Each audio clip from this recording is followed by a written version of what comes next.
Hello everyone, welcome to Matchpoint Paradox. Today we'll be talking about the second game of the IPL 2025 season, the match between Sunrisers Hyderabad and Rajasthan Royals. Sunrisers have continued with what they have done in the last season. They've gone extremely hard with the bat. They have scored the second highest total in IPL history and they won the match by 44 runs. But before getting into, as we get into the match, obviously we have to talk about Abhishek, the opening partnership between Travis Head and Abhishek Sharma. Anish, what do you make of this opening combination? As we know, they're pretty good, and they've just continued doing what they're good at. This was the case last year as well. They were easily the most dominant batters in the power play. We expected more of the same. Anybody who has previewed Sunrisers season has obviously spoken about these two up top, but doing it continuously. I mean, it's only one game into the season, but to be able to provide that kind of impact for 3 years in a row, it will really take the team forward in terms of where they can finish in the table. Today was no different to how they played cricket last year. Travis Head, length balls, anything that's pulled wide, anything that's played into his legs, he has all the shots to send all these balls to the boundary, which makes him such an effective bowler in the power play when there are only two fielders outside the ring.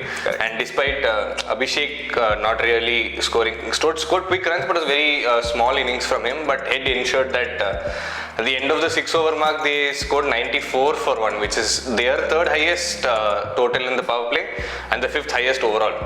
Yeah. And this year they have bolstered that top order with the signing of Ishan Kishan, and that just took the game away from. Yeah, so when Sunrisers bought Ishan Kishan, there were questions raised. Like people were doubtful whether you could actually go into an IPL season with three left-handed opening batters who are of the very similar mold.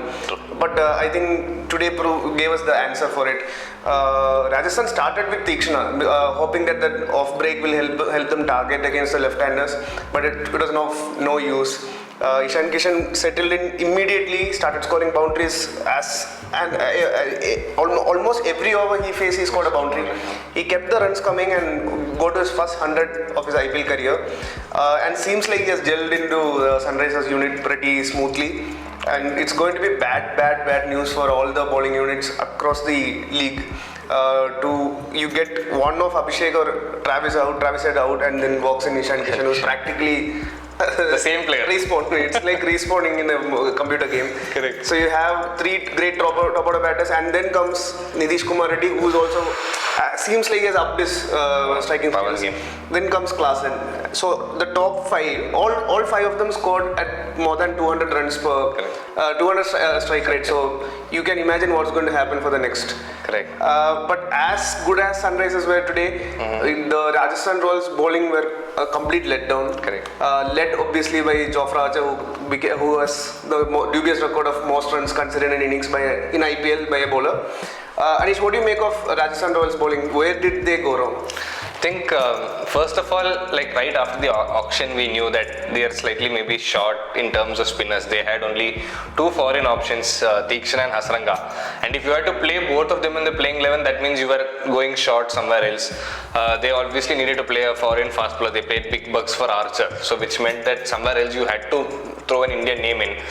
And when your lead bowler, Jofra Archer, 10-11 crores they paid for him, when your lead bowler gets belted all over the park for such expensive figures. It is the same case with Fazal Haq Farooqi as well. Yeah. He's supposed to be the power play wicket taker in that team. He's done so consistently for Afghanistan.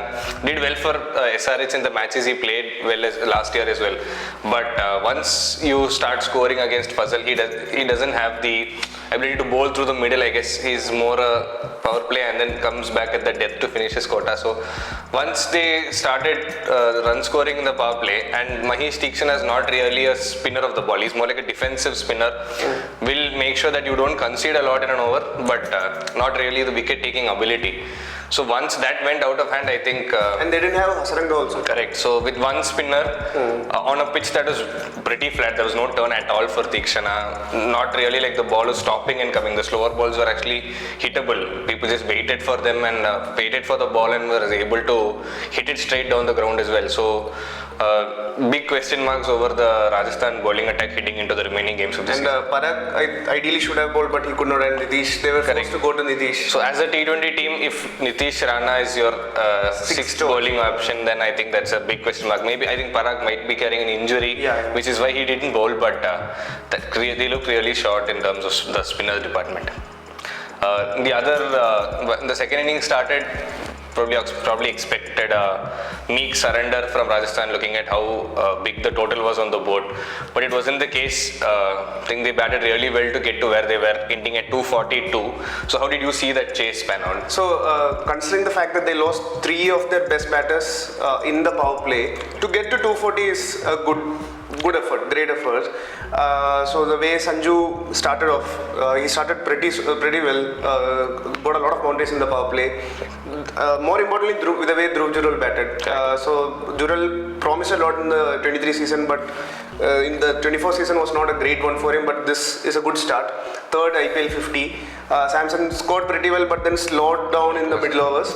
Otherwise, they would have come even more closer. It was those that post the 9th and 10th over, a couple of very tight overs. Yeah, so really I ruined the think chase. Sunrisers just about cracked how to change the pace and change the length enough to keep the run rate under control. I think that if not for that, I think they would have come even more closer. Even more than Rajasthan's batting, I think it speaks a little more about Sunrisers bowling. Obviously, Sunrisers are going to manufacture the conditions at their home ground to favor their batters because that's their strength. Correct. But what that possibly weakens is their bowling, because in such conditions, even if you have the greatest bowling attack, you are going to concede runs. I'm not saying Sunrisers bowling is the greatest, but they have a few weak links.